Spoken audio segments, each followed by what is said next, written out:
This is a Direct Card exclusive.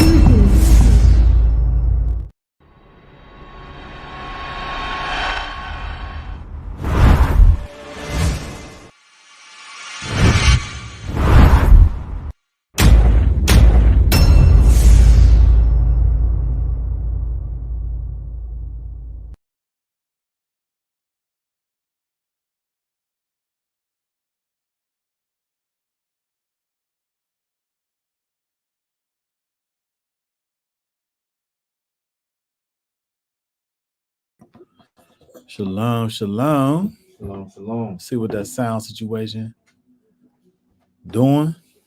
I hope it ain't too good because the neighbors is hitting their country music. Which neighbor? You don't hear that? It's that country music. I don't know what it is. All right. Shalom, shalom. We are back for our mid-week Torah study, Torah class. All right. This week's Torah portion is Pekudei. It is Exodus 38, verse 21, all the way to the end of Exodus, which is chapter 40. Chapter 40, verse 38. There is at the end of Exodus, it's really the completion of the tabernacle, and it kind of just goes over the completion of the tabernacle. We're going to start off by looking at the very beginning of the Torah portion here. Look at a few things. I wish this wouldn't.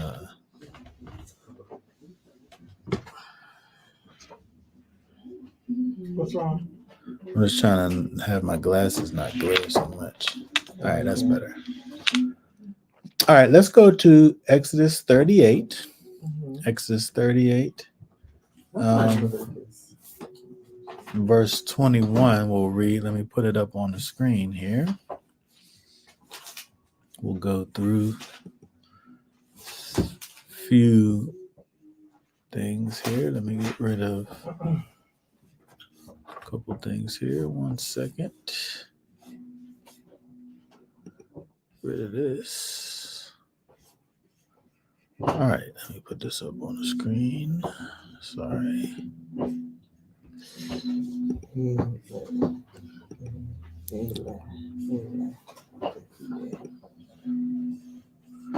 Okay. Start reading. Let's see. Start reading at 21.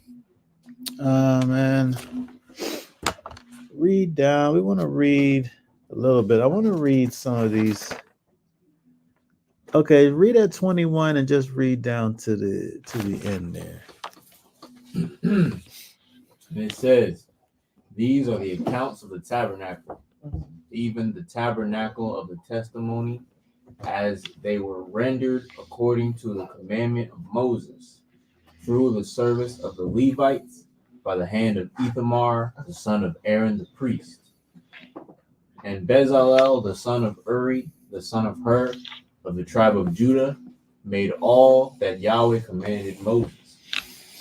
And with him was Oholiab, the son of Ahisamach, of the tribe of Dan, a craftsman and a skillful workman, and a weaver in colors, in blue and in purple and scarlet and fine linen. All the gold that was used for the work in all the work of the sanctuary, even the gold of the offering, was 29 talents and 730 shekels, after the shekel of the sanctuary. And the silver of them that were numbered of the congregation was 100 talents and 1,703 score and 15 shekels, after the shekel of the sanctuary. A bekah a head that is half a shekel, after the shekel of the sanctuary, for everyone that passed over to them that are numbered, from 20 years old and upward, for 600,000 and 3,550 men. And the 100 talents of silver were for casting the sockets of the sanctuary and the sockets of the veil. 100 sockets for the 100 talents, a talent for a socket. And of the 1,775 shekels, he made hooks for the pillars, and overlaid their capitals, and made fillets for them. And the brass of the offering was 70 talents and 2,400 shekels. And therewith he made the sockets to the door of the tent of meeting, and the brazen altar, and the brazen grating for it, and all the vessels of the altar, and the sockets of the court round about, and the sockets of the gate of the court, and all the pins of the tabernacle, and all the pins of the court round about. Okay, very good. So if we go up here, back to the top here, the Torah portion again, which is Pekudei. Pekudei. If we go back up here, 21 here. This our so I just want to say for our Torah class, we use our because typically, we use the scriptures version of the Bible, which we always use. But for our Torah class, we use our Pentateuch, which is essentially the JPS version of the scriptures here. So I just wanted to say that. So if we go over here to verse 21, Pekudei.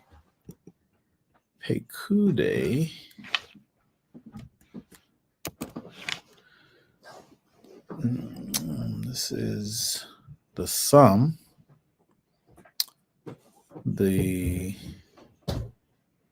probably says what? Elah Pakad, Ele Pakad, Pekudei. But this root is Pakad, which is to visit with friendly or hostile intent, by analogy, oversee, muster, charge, care for, misdeposit, appoint. There's many. It's interesting when you look at this because there's so many different, differing ways to look at this, but this is translated as some. This version here translated as the accounts. Now, what it's doing here really is giving us like a total kind of all of the things that it the gold and the silver, how much it costs, how much these things weighed. I was looking at some of my old notes, and I saw that I had came up with these numbers. Oh yeah, I can't remember exactly at this point how I did it. I had some form of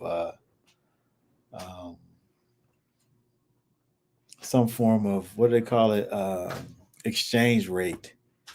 I was transforming shekels somehow into money of this day and age. I can't remember how I did it, but I just looked at it. The number was crazy. It was like $63 million, Oh my goodness.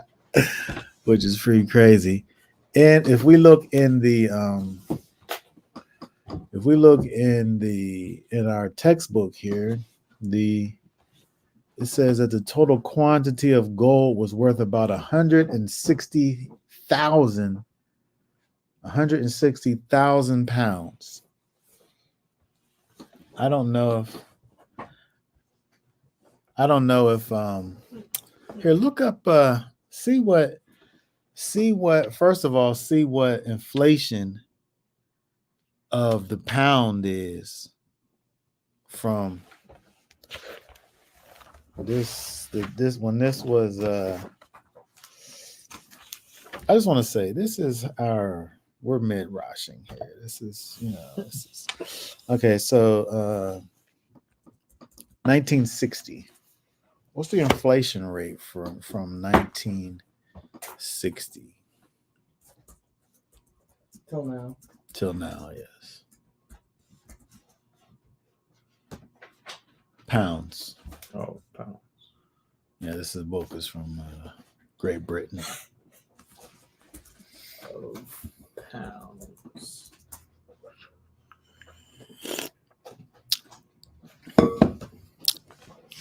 Then once you do that, you might have to ask mommy. You done it yet? Yeah. So the British pound has lost 97% of its value since 1960. Wait a second. It went down? Inflation. 100 pounds in 1960 is worth 2,886 pounds today. Okay, so Hold on a second. I gotta get a piece of paper. If we need our mathematician. Okay, so they're saying that the total quantity of gold was 160,000 pounds. All right, 160,000 pounds. That was in 1960. This book is published in 1960. Yeah. And then the 886. I mean, when you think about 160,000 pounds, doesn't really sound like that much to me. And then that number is going to go down. No, it's not going to go down. Why not? I don't know what his case is. What's this right here? Why did you say that? I don't know why I say that, but it says that it's $2,886 now. That's $4,617,600. What is it? What is it? What? 4,000,000. Yeah. 617. 4.6. 4.6 4.6 million. Okay. Okay. Okay. I'll double check it. 4.6 million for the tabernacle gold. I mean, to me, that sounds like it's pretty. That's a lot to me. I mean, other people might not. But 4.6 million. Now this is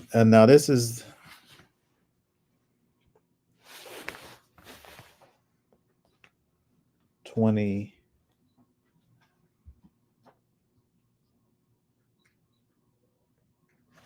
Oh yeah, all the gold that was used in all the work of the sanctuary, even the gold of the offering. So all the gold.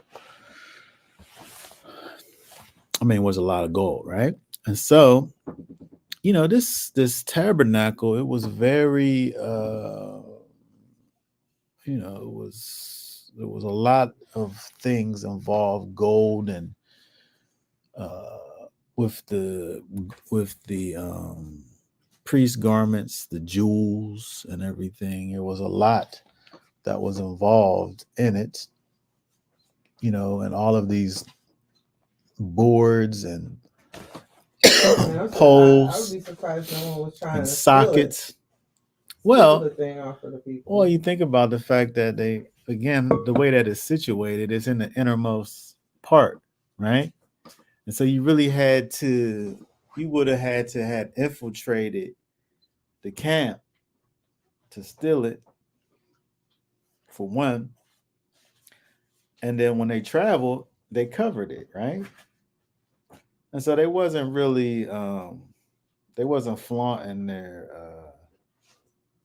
their gold. You know what I'm saying? When they walked, you know, Oh, I guess they the they gold tucked stuff they is- tucked their chain. You know what I'm saying? Whenever they wasn't walking with their gold just out. You know what I'm saying? They tucked it. They tucked their chain. When they walked, they had it covered, and you couldn't really see. The gold was on the inside anyway. Right. So it was was- in the it tent, was and when they covered up. traveled, it was covered. So you know, they weren't flashy with it. But again, it's interesting that you see this is kind of the crown jewel, basically, of the people. And so it's interesting when you look at the fact that you know, you have this place, like I'm sure there could have really been some kind of thing that certainly more durable than gold, that could have been used. When you talk about something that's precious, you talk about something that's you know, worth something, you know, that's gold. But when you think about like durability, you know, pure gold is really soft. Gold is an excellent conductor of electricity. That's one thing.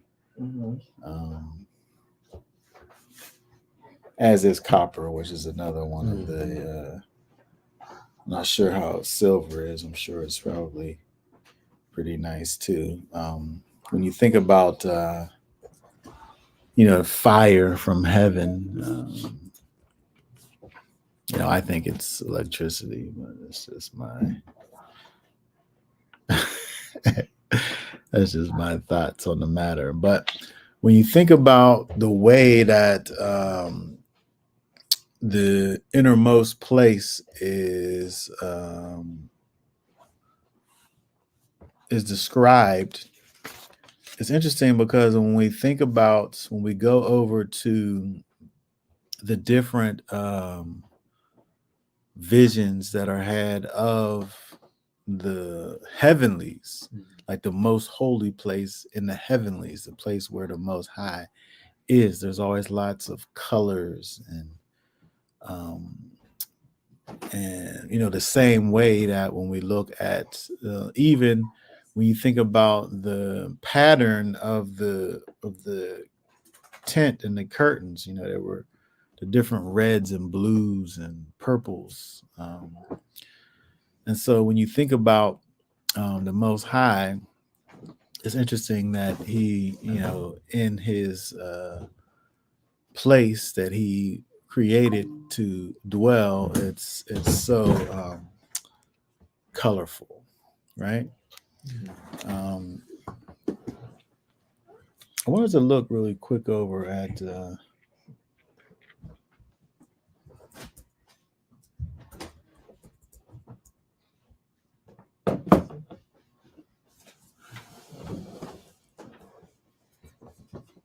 well, no, let's keep on going. Let's go over to we read down in to the end of this chapter here. We see here, let's pop over to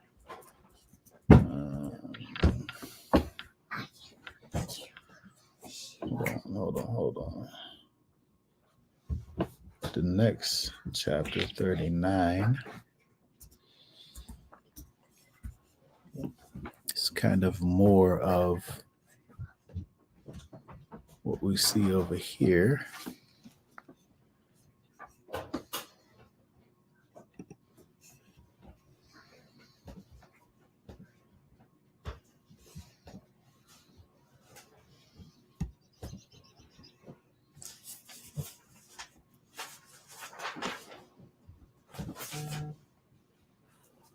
Let's go over to 39 and just read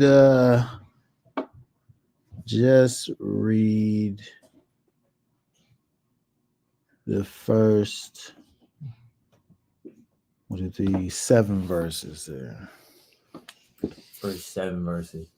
It says, "And of the blue and purple and scarlet they made plaited garments for ministering in the holy place, and made the holy garments for Aaron, as Yahweh commanded Moses. And he made the ephod of gold, blue, and purple, and scarlet, and fine twined linen. And they did beat the gold into thin plates, and cut it into threads, to work it in the blue and in the purple, and in the scarlet, and in the fine linen, the work of the skillful workmen. They made shoulder pieces for it, joined together, and at the 2 ends was it joined together. And the skillfully woven band that was upon it, wherewith to gird it on, was of the same piece, and like the work thereof, of gold, blue, and purple, and scarlet, and fine twined linen, as Yahweh commanded Moses. And they wrought the onyx stones, enclosed in settings of gold, graven with the engravings of signet, according to the names of the children of Israel. And he put them on the shoulder pieces of the ephod to be stones of memorial for the children of Israel, as Yahweh commanded Moses." Okay, very good. So it's interesting when we look over here at, the intricacies of the way that these things were made. It wasn't just like you think about, somebody having some thread and kind of,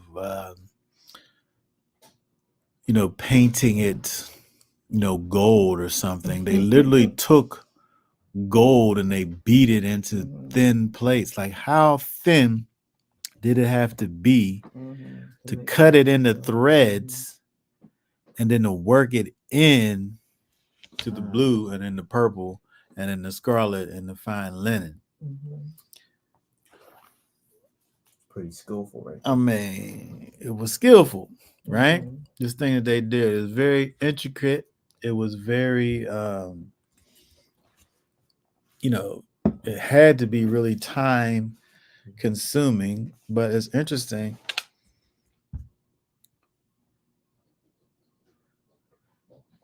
We look over here in our textbook over here in verse 3. It tells us that this verse does not occur in the parallel passage. It explains how the gold was utilized in making the vestments. So we hear about the fact that the gold was used, but we get like an extra, kind of bit of information that helps us to see that they really did some interesting things. I think when we look at a few of these things, we find that they're giving us just a little bit more detail, because again, we had already Moses hearing about what to do, about Moses telling the people what to do, and then them actually doing it at this point. So it's almost like, we are at we're at the third time hearing about, all of these things going on. And here we get this added extra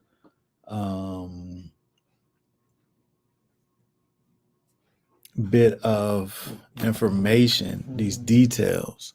I'm looking online, and there's like videos on how to make thread out of gold.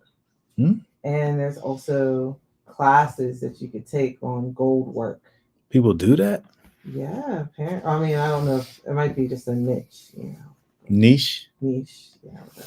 That's French.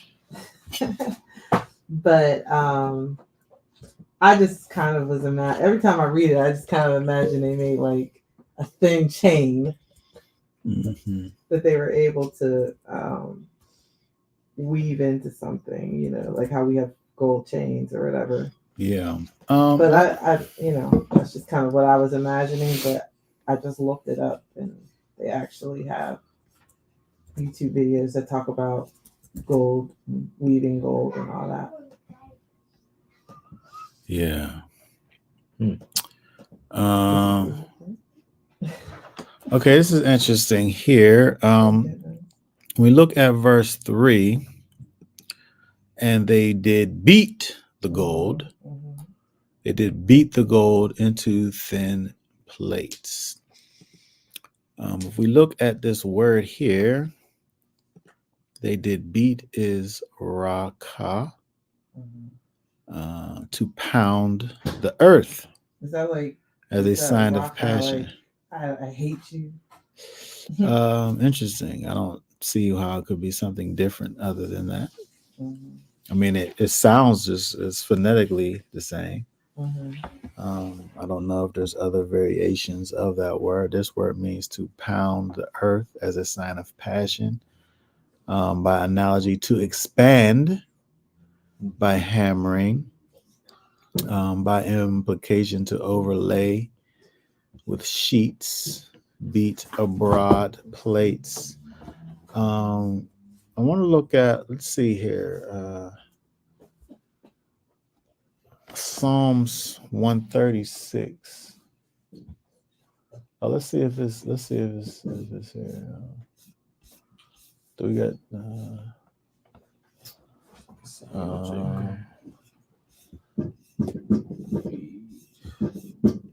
Oh yeah, it's right here. Here, read this verse here. It says, "To him that spread forth the earth above the waters, for his mercy endures forever." Mhm. Oh, is that our Passover verse? Yeah, I was thinking, 136. his mercy endures forever. Okay, so this word here, spread. Mhm. This here, spread, is the word to beat, right? And so it's interesting. The commentators here talk about onkelos, to be specific, talks about the fact that to him who spread out, or that word there, raka, it is la la roca, to spread out. Mhm. They hammered the plates of gold to extend it into thin sheets. Here, the text teaches you how they spun the gold together with wool threads. They would hammer the gold into thin sheets, cut the sheets out of them along the length of the sheet in order to work those threads by combining them with each other or colored material in the choshen and in the ephod, upon which gold is mentioned, and included with them one thread of gold, 6 threads of blue wool, similarly to each kind, so on and so forth. But it's interesting to see that word there, rakah, is also the way that the Most High spreads out the waters about the earth. He causes the waters. When you think about, it's interesting if you think about the idea that the Most High working, doing His work. We think about gravity, right? We think about gravity and the fact that it's this thing, this force. Why do people talk about gravity like it's something to not believe in? Huh? Why do they? Yeah. Why do they talk about it like it is a fact? Or No, like it's something to not believe in. What do you mean? You've never heard someone like talk about it? They say they don't believe in gravity. I heard you say question. Oh my goodness, me? You're the only person I ever heard question gravity. Wow. No, but that's only because I'm mocking the people who actually do it. I don't think you believe in gravity. Of course, I believe in gravity. I try to walk and not fall every time I walk. I fight against gravity every second of my life. I go up and down ladders. I walk along places. Gravity it works against me at all times. If you And- jump, you fall And right me. down. If I jump, I fall But back it down. might not be gravity. Then. What is it? I mean, you talked about the alternative. You talk about what did you say? I don't even know. What I'm saying is that when you think These about little things, strings that hold us down to the earth. invisible strings, but those invisible strings are, in fact, gravity. And they somehow get attached to something as soon as you stop holding it and you let it go. It's gravity. But what I'm getting at is that the fact that the Most High, when we think about the fact that the Most High spreads out the earth over the water, he has spread out the earth over the water, as it says in the verse there. But it's an action. When you think about it, it's an action, of happening to hold the things down. Everything is not attached to something, but it all got to be on the ground. It all got to be put in place. And so the Most High is actively working to keep these things in place. And I feel like gravity is one of those workings of the Most High that that holds this whole thing together. I learned recently about tides, and the fact that we think about tides going in and out, the waves and the water going in and out. But what I found out is what's actually happening is the sun and the moon. It's the sun and the moon, by the way. They pull on the earth. Different. And so as the earth is turning, where the moon is, there's a bulge. There's a water bulge. So it pulls up. And then as it gets away from the pool, it falls back down again. But that's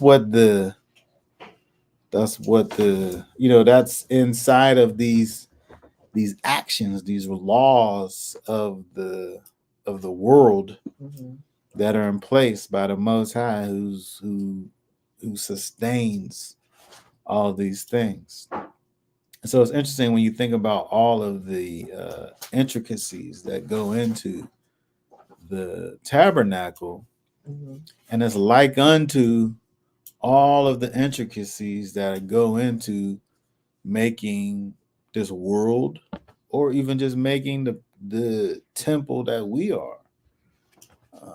It's just not some, like, you can't think about this creation of man that we are as being something that's just, two things just accidentally bumped together, and all of a sudden you have these complex systems inside of systems that all work in tandem together.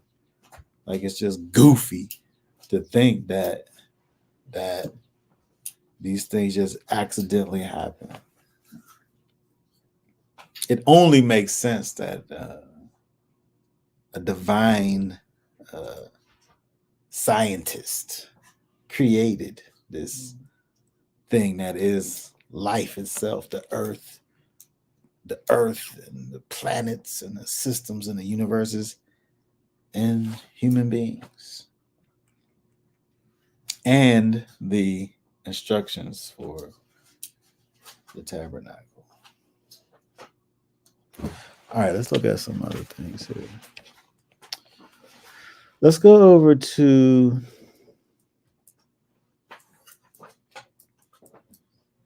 Let's go down. Let's drop down to let's see.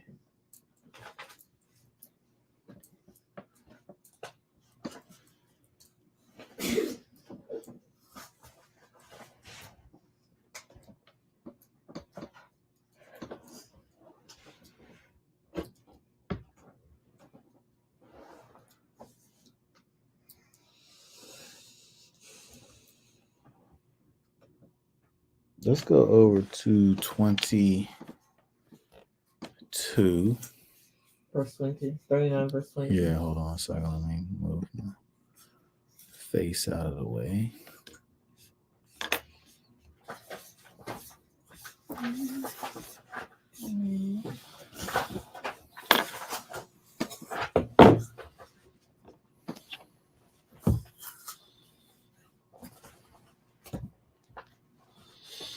Yeah, read 22.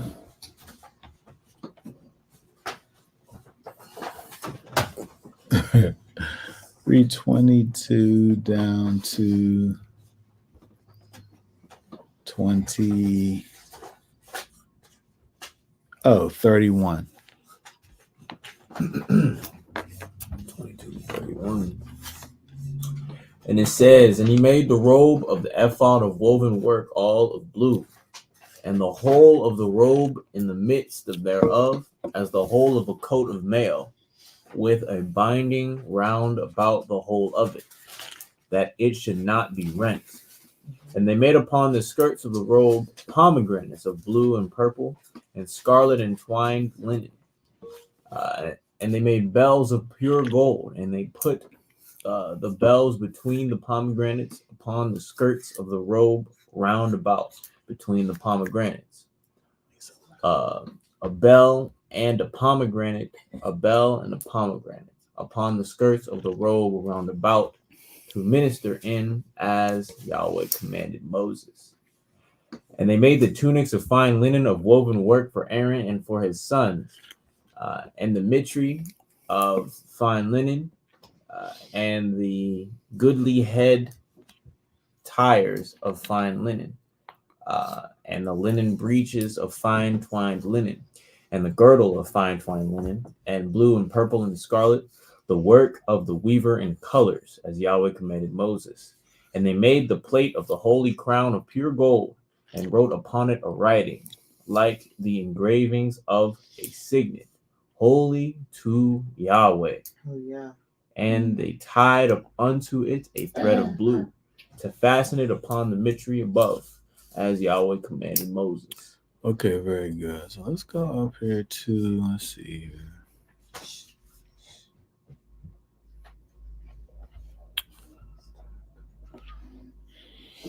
$28.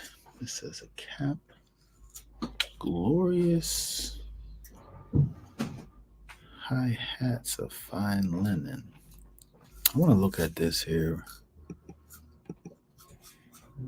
Goodly. Oh, this says goodly bonnets. That's an interesting translation. That says Pa'eri Ha Mega Where we at? 28. 28. 39. Bayot.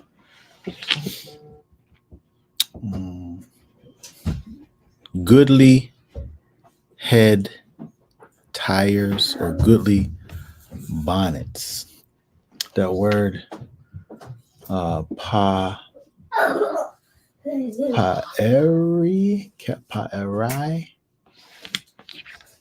Ha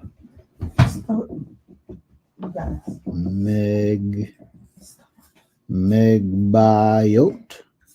Bayot.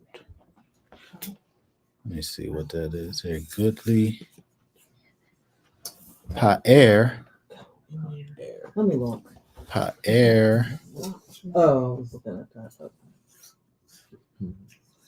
Pa'er. Migba'a or Migba. It's over here is Ba'ot. Ba'ot. Migba'a. Is that what 1389 is? No, that's what 4021 is. I'm saying maybe Ba'ut. Pa'are. Pa'are Hamig Hamig Ba'ot. Hamig Ba'ot. The hat's exquisite. What's this? I don't know. So they translated in the Chumash as the glory of the hi-hats. The hi-hats. Or the glorious hi-hats. This book says goodly bonnets, which I feel like that don't really do it justice. The JPS has goodly head tires, which I mean, I guess that's kind of what we do with those scarves, make head tires. I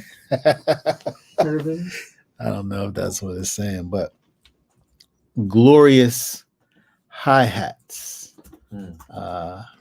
Pa'eri Hamig Ba'ot. Glorious hi-hats. So it's interesting that, when we look at, again, the making of the tabernacle, the making of the priest's garments, every bit of it, I think just the very fact that we have all of these different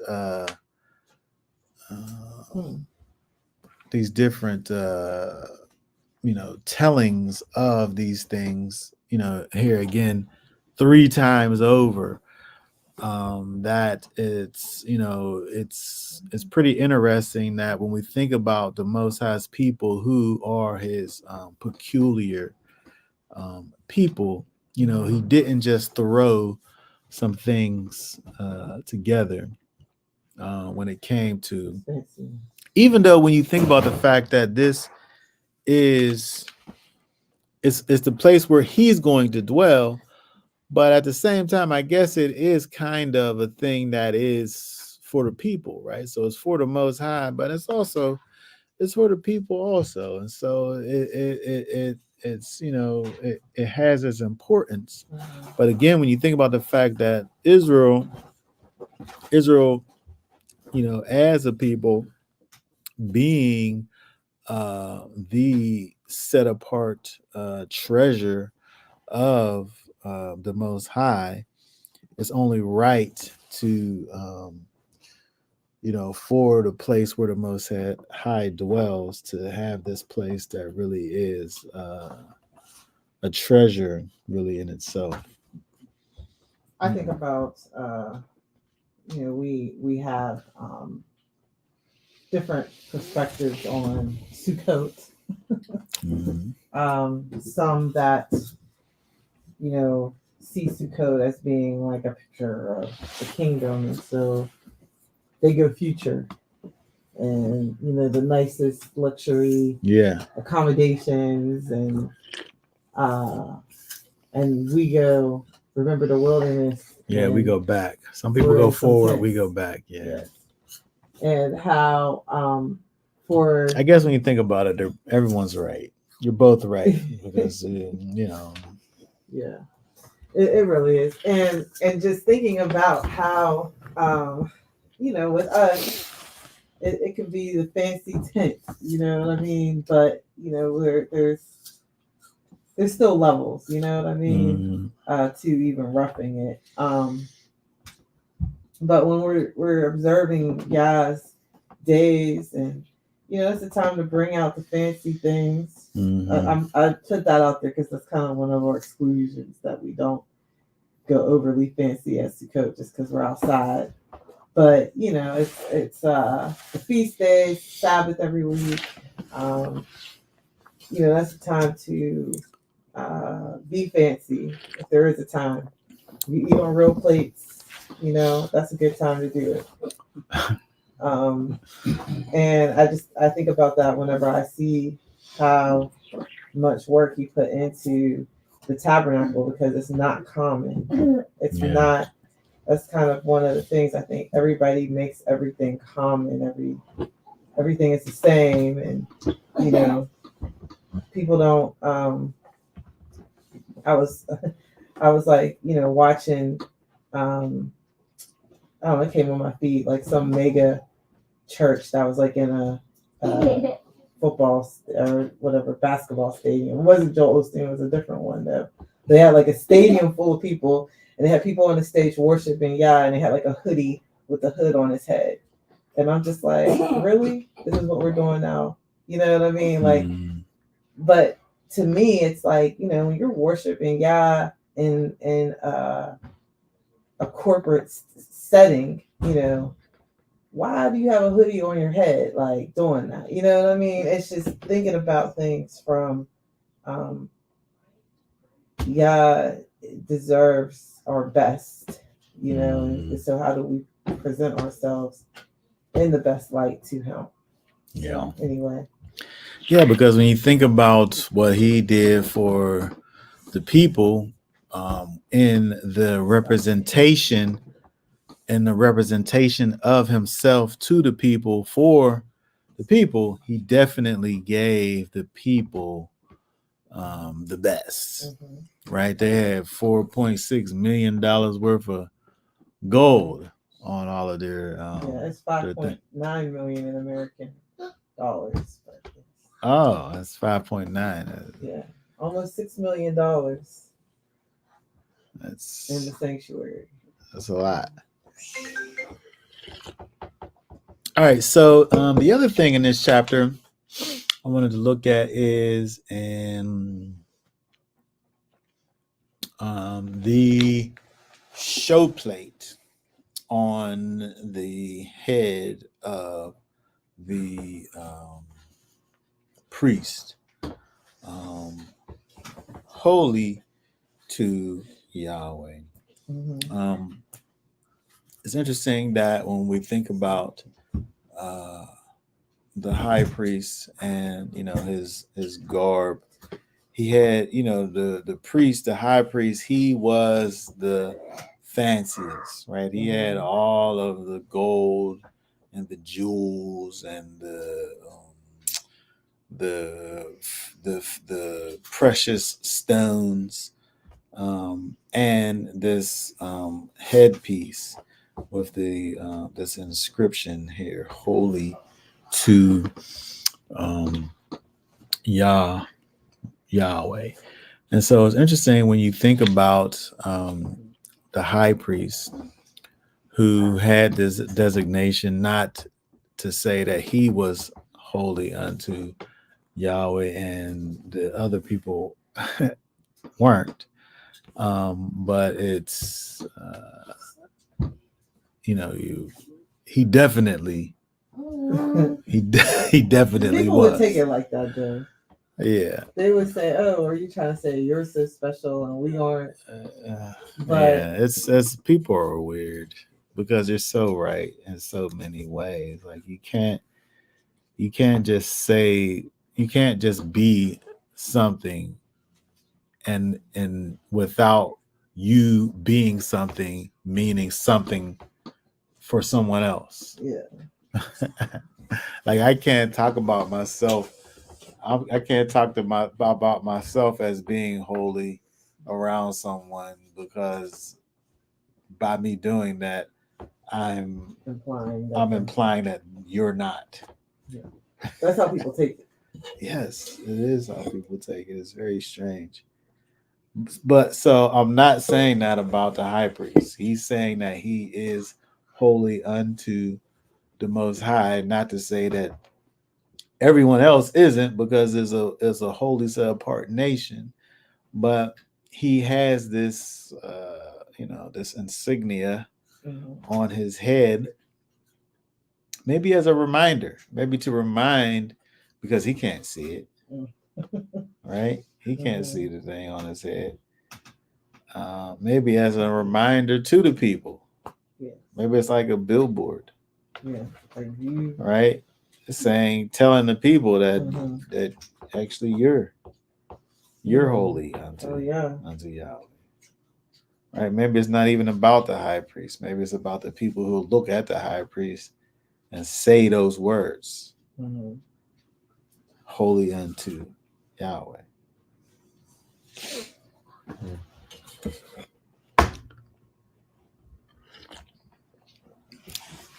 All right.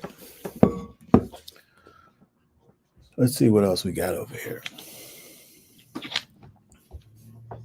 Let's look around here.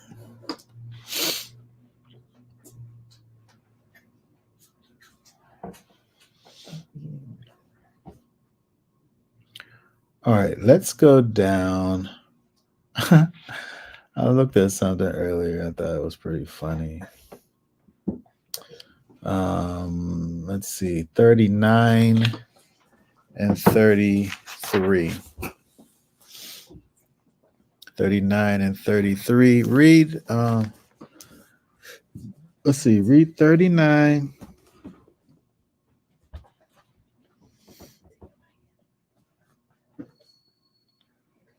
Read verse 33 down to the end of that chapter there. Mm-hmm. 33.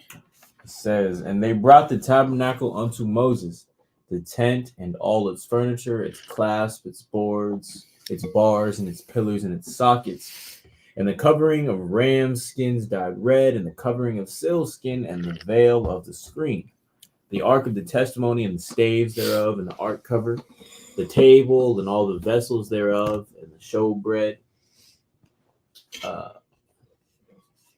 the pure candlestick, the lamps thereof, even the lamps to be set in order, and all the vessels thereof, and the oil for the light, and the golden altar, and the anointing oil, and the sweet incense, and the screen for the door of the tent, its brazen altar, and its grating of brass, its staves, and all its vessels, the laver and its base, the hangings of the court, its pillars and its sockets, and the screen for the gate of the court, the cords thereof, and the pins thereof, and all the instruments of the service of the tabernacle of the tent of meeting, the plaited garments for ministering in the holy place, the holy garments for Aaron the priest, and the garments of his sons to minister in the priest's office, according to all that Yahweh commanded Moses. So the children of Israel did all the work.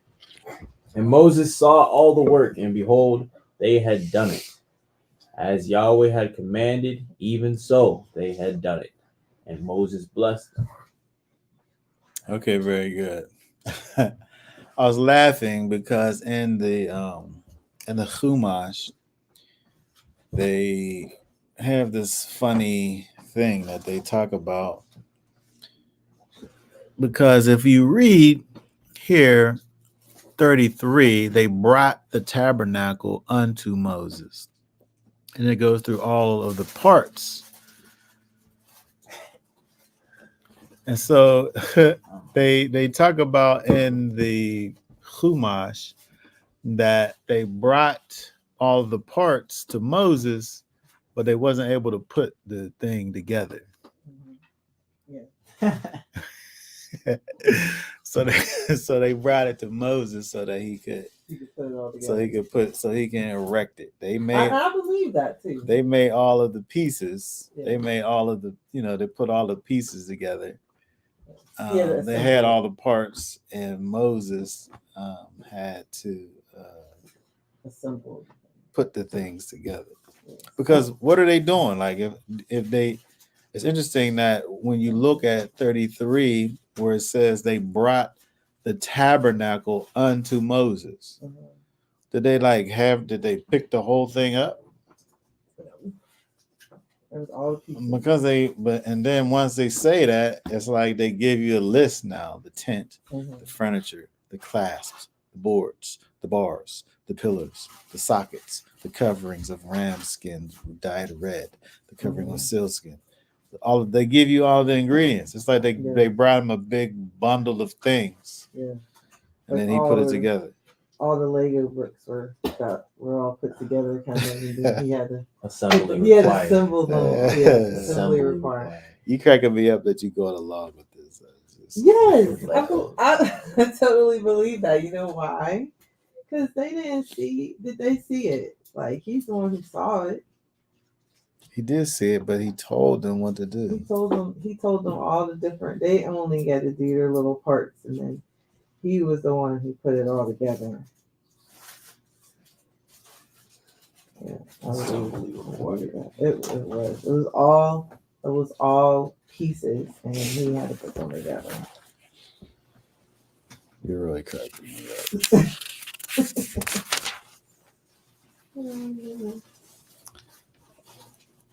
I'm laughing because to me,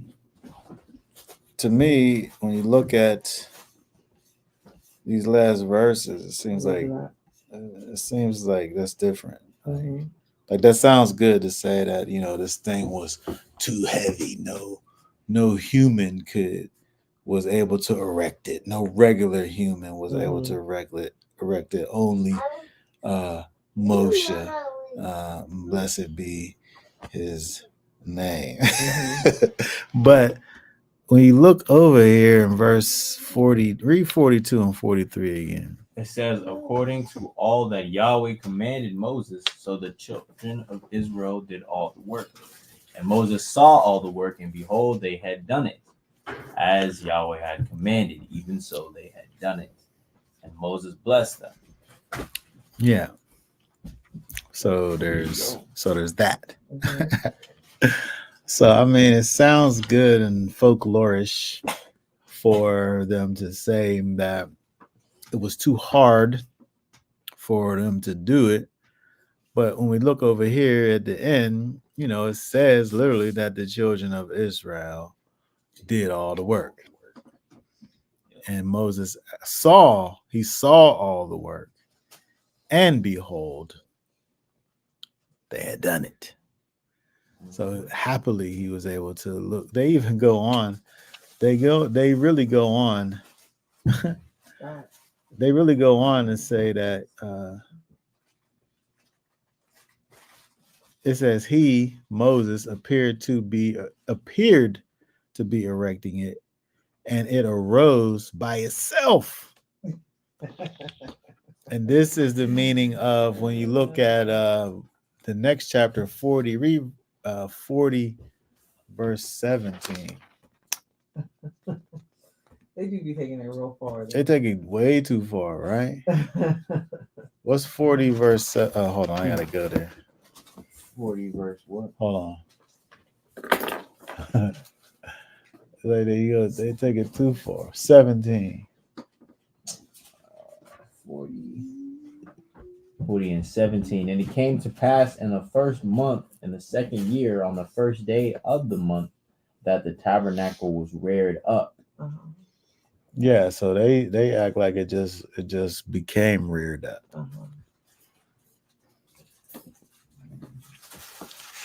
I don't think it's saying that.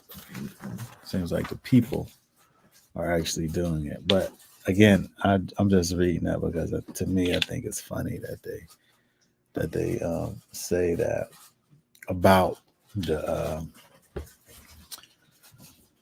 tabernacle. But we see over in the end of that chapter there where the people actually do put this thing together, and then Moses then blesses them, right? He gives his blessing over the tabernacle, over the work that was done. They finally get to the end of this task. They make it back from this almost this near failure. The Israel was so close to just totally just not even making it because of this whole golden calf situation. And this is it's a really big, like, pivotal moment with the people where they're able to actually have this place, the place where the Most High will come and dwell in the midst of His people. This tabernacle, the Mishkan, is being erected here. Yeah.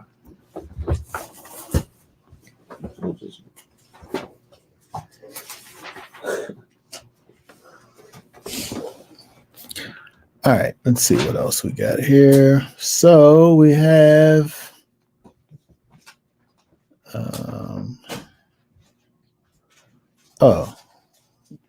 the end of 39 is the end of the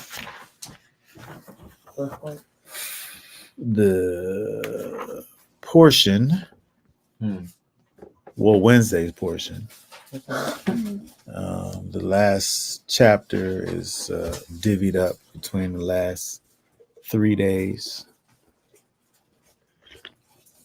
of the portion. I guess finally, we'll just talk about the fact that, again, when we think about the tabernacle, its importance, its significance in terms of being the place where the Most High dwells, we're able to look at how much care that the Almighty puts into the tabernacle, all of the specifics, all of the intricacies, all of the ways in which the Most High wants for things to be done. It helps us to understand a little bit about the Almighty and the fact that,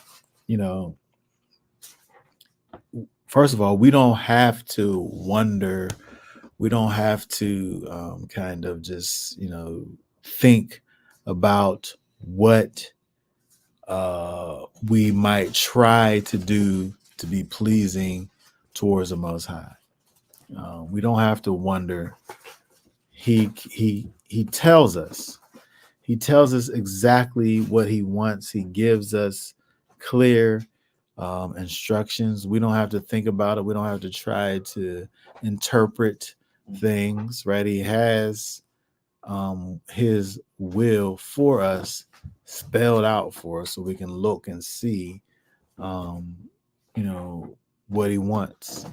And so we don't have to guess, we don't have to wonder. He spells everything out according to the pattern that He has in the heavenlies. And so we don't have to it's interesting when you talk to people and they're not sure about what it is the Most High really has for us to be doing. But when you think about what we have in His word, especially as it relates to His tabernacle, it's again, we literally looked at the same thing 3 times over because He wanted to be sure that these things were carried out to the T. And so when we think about our lives as the tabernacle of the Most High, how do we get to the place where we can't know what He wants? Like, we can't get to that place because He has these things carried out. Yep. We have a blueprint, like we have a map that tells us how to get from one place to the other. Yep. And we just gotta follow the map. We just gotta follow the instructions. Yep. We gotta just do the things that the Most High has for us to be doing. And again, He has it here for us. He's given us these words that have lasted thousands of years, right? When you talk about this Torah that was written by the hand of Moses. This is thousands of years ago, and it has made it all the way up until now. I wonder when we think about writings. Huh? It's made it till now and it's relevant. People actually are studying it. Yeah, it's alive. But I'm just saying, like, how many different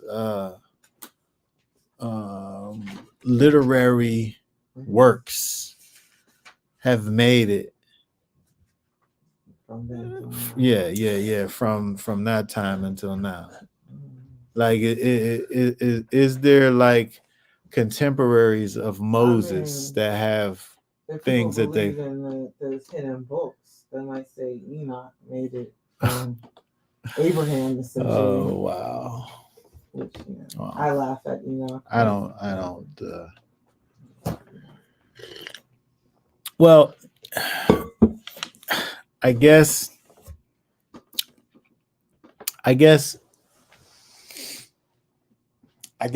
for these purposes, even if we was just to give them Enoch, right? It's still in the same vein, vicinity. Really. Yeah. So if we the same subject matter. If we include those books too, like it still just enhances the point, I guess, that the Most High had for us to know, to have there be a record of the things that He wanted, and it made it through time. I just it's survived.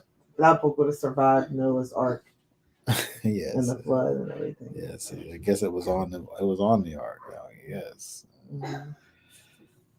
Yeah. All right. So that being said, that is the Torah portion up to the fourth portion, Wednesday's portion. Y'all willing, we'll recap and get to the last chapter of the book of Shemot on Shabbat. All right. So I guess that's it for now. Oh, yeah. We'll say shalom to you all until next time. Shalom.